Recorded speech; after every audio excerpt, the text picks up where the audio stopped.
Hey gang, it's me, Dr. Steve, coming to you once again, one final time actually, from beautiful Sao Paulo, Brazil. I'll be back in the studio in the next couple of days. But until then, we got President Trump and the Supreme Court making some major moves in finally crushing what everyone is seeing, and that's California's blatant election fraud that's literally playing out in front of the entire world. I have to watch out here. I'm in downtown Sao Paulo and I don't want to get hit by a car. But unfortunately, we've seen this before. Back in the 2022 LA mayor's race, conservative businessman Rick Caruso led Karen Bass on election night. He was actually winning. And then the late mail-in ballots started coming in. Day after day, batch after batch, all breaking overwhelmingly in one direction, and that's, of course, for Karen Bass. So by the time the race was over, a race Caruso appeared to be winning. By the time it flipped completely and he ended up losing by over 10 points, again, in a race that he was leading election night. Now you fast forward to June of this year, same city, same playbook, so Bass advances in the primary, and once again, the results on election night look one way, but then they shift dramatically as the post-election ballot counting dragged on for days, and it's still going as we speak, over a week after election day. So we've seen this before. The headline on election night and the headline a week later are completely different stories, always moving in the same political direction, always benefiting the same party. Now, what makes this so utterly sinister, and what gives the legacy media the coverage it needs to actually defend this, is that every single thing that we're seeing transpire in California is 100% legal. That's what you have to get. Larry O'Connor is talking about this in a very, very informative podcast. He used to live in LA County. He knows the system firsthand, and he's pointing out that that's the key to understanding what's actually going on here. That's the key to understanding what's the real scandal. Everything we're seeing transpire here in California is 100% legal, and that is the real scandal. The real scandal is that both California's Democrats and the legacy media are hiding behind laws that actually allow for this insanity to happen, which then enables them to both ask, where's the fraud? Where is it? What laws are being broken? So here's how it works. In California, everyone who walks into a DMV gets registered to vote. Everyone. That's the key term. Everyone. California is the national leader in issuing driver's licenses to illegal migrants with zero citizenship check, zero ID verification for voter registration. No one verifies whether you should be on those voter rolls. No one. By California's own admission in lawsuits and settlements with Judicial Watch, they've not cleaned up their voter rolls in years despite federal law requiring it. Everyone who walks into the DMV, legal or illegal, gets registered to vote. So that's number one. Then number two, every registered voter automatically receives a mail-in ballot. Okay, so do you see how it works, this two-step process? The DMV registers everyone, regardless of legal status, to vote, and every registered voter gets sent a mail-in ballot. In fact, Larry O'Connor noted that he hasn't lived in LA County since, 2012, I think he said, and he still gets emails from the LA County registrar telling him that his ballot's been mailed. He has no idea who's voting in his name.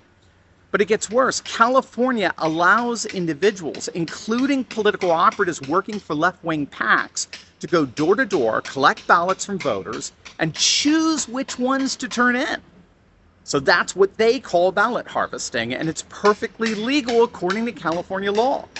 Mail-in ballots require no ID verification, just a signature, which can be literally a smiley face, which is witnessed by a signature that's never checked, never matched to a name, never verified. Ballots arriving up to 7 days after election are all counted, even with no postmark. They just trust whatever date you wrote on the envelope. And that's what makes what's happening in California so utterly pernicious. They're stealing elections without actually breaking the law. That's the real scandal here when all is said and done. The California election system is the scandal. That's the wicked genius of it. They fashion the laws to keep a crooked Democrat Party in perpetual power. And that allows the legacy media to run interference for them. They call you a conspiracy theorist for claiming that the whole thing is rigged precisely because everything California is doing is considered legal. So they describe each batch of post-election ballots as perfectly normal, perfectly routine, perfectly expected, never asking why they always seem to break in the same political direction. They always seem to benefit the same political party. So the legacy, they're not journalists. They're propagandists. They're defenders of the machine that's already predetermined the political results. And they love those results. And Trump has just said enough. And both he and the Supreme Court are poised to bring this ridiculous, corrupt clown show to a decisive end. Wait until you see this. Gang, you have all got to go right now to turleytalkscrypto.com. I'll tell you why in a moment. What I'm about to share with you is the single most blatant Wall Street about face of our lifetimes. In 2017, BlackRock CEO Larry Fink called Bitcoin, I kid you not, quote, an index of money laundering. Bitcoin was money laundering. Today, BlackRock holds over 800,000 Bitcoin. We're $63 billion. That's more than the United States Treasury has, more than any nation on earth has. So here's the question every patriot needs to ask. The same Wall Street establishment that called Bitcoin a scam for 10 years, that mocked you for asking about it, is now its single largest buyer. Are you watching what they said, or are you looking at what they're doing? Gang, this is the great financial reversal of our lifetime. President Trump put Bitcoin in America's strategic reserve. BlackRock is buying it by the billion.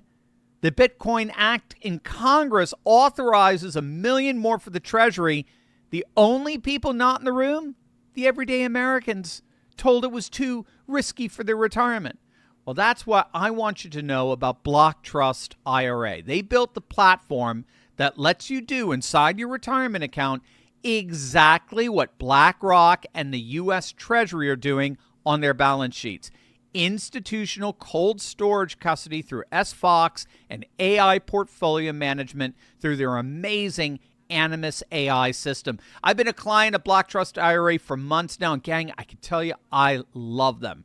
Right now, for Turley Talks listeners only, go to turleytalkscrypto.com, get up to $2,500 in free crypto when you fund a qualifying account, plus a complimentary 30-minute call with their team where you get real answers and real solutions. Wall Street laughed at Bitcoin for a decade. Now they're buying it by the billions. Don't be the last one in.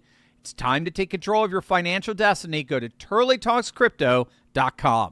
So on March 31st, President Trump signed an executive order entitled Ensuring Citizenship Verification and Integrity in Federal Elections, where the United States Postal Service is now required to receive from every single state a verified list of what voters have actually requested a mail-in ballot 30 days before an election. So if you're not on the list of verified citizen voters, you don't get a ballot. And every ballot would be tied to a unique barcode linked to a specific voter, creating a trackable chain of custody. And the legal logic behind this regulation by the federal government is actually very simple. Mail-in voting requires the United States Postal Service. So every mail-in ballot that's getting counted in California right now as we speak was mailed in by way of a federal agency, the U.S. Postal Service. And as a federal agency, U.S. Postal Services ultimately report to the executive branch. So therefore, the federal government has constitutional authority to regulate how the postal system is used in federal elections. So bottom line, this executive order requires confirmed citizenship in order for a mail-in ballot to be sent out to a voter. It has to have a federally tracked barcode. And if a mail-in ballot is requested from someone not on the verified citizenship roll or is sent in without a barcode, it's rejected, or it's either not delivered in the first place or it's ultimately rejected. Now, this is enormous. This EO directly attacks ballot harvesting. It directly attacks phantom voter rolls. It directly attacks the ability to generate ballots for people who never asked for one in the first place. And obviously the left is screaming over it. 23 state attorneys, they've already filed suit to block it. The ACLU, of course, is in court, but to no avail thus far. The federal judge has declined to block the implementation of this executive order, so the rule is allowed to move forward while legal challenges proceed. And given the fact that this is headed to the Supreme Court, that actually brings us to the final piece of the puzzle in all of this.